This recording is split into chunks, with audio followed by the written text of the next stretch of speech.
শাস্ত্রীয় নৃত্যের ৮টি প্রধান রূপের একটি কত্থক। মোহনীয় সুরের সাথে নৃত্যের ছন্দে যা দিয়ে দর্শকদের বুঁদ করেন নৃত্যশিল্পীরা।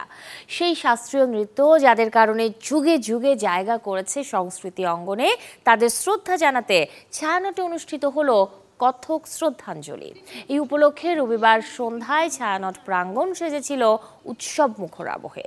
এ সময়ে কত্থক নৃত্যের সকল গুরু, ওস্তাদ, গল্পকার এবং যাদের অবদানে এত দূর এসেছে কত্থক নৃত্য, সবার প্রতি শ্রদ্ধাঞ্জলি জানানো হয়। নৃত্যশিল্পীরা পরিবেশন করেন কত্থক নৃত্যের বিভিন্ন ঘরানার রচনা, যা ফুটিয়ে তোলে গুরুদের স্মৃতি।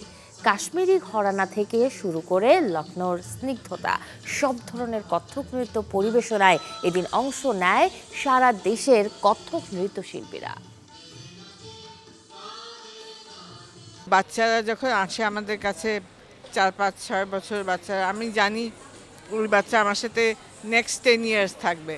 তারপর যদি ধীরে ধীরে দেখি ওরা কীভাবে শিখছে, নিজেদের প্রগ্রেস হচ্ছে, ভালো তো অবশ্যই লাগে। কিন্তু আমি একটা জিনিস বলবো যে অভিভাবকদের কাছে আমি খুব কৃতজ্ঞ।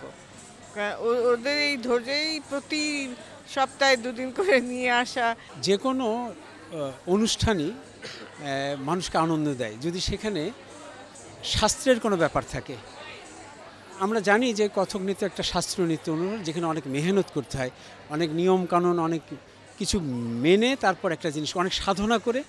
এই সাধনার কোনো জিনিস যখনই আমরা দেখি, সেই সাধনা জিনিস আমাদেরকে আনন্দ দেয়। কাথাকের যে গুরুরা আছে, এবং কাথাকটা অরিজিন হয়েছে কাথাকার থেকে, মানে নর্দার্ন এরিয়া যে ইন্ডিয়াতে আছে, সেখানে একটা কথাকর একটা সম্প্রদায় আছে। তারা হচ্ছে বিভিন্ন জায়গায় গিয়ে গিয়ে স্টোরি বলতো, মানে কৃষ্ণ রাধার বিভিন্ন ধরনের স্টোরি বলতো।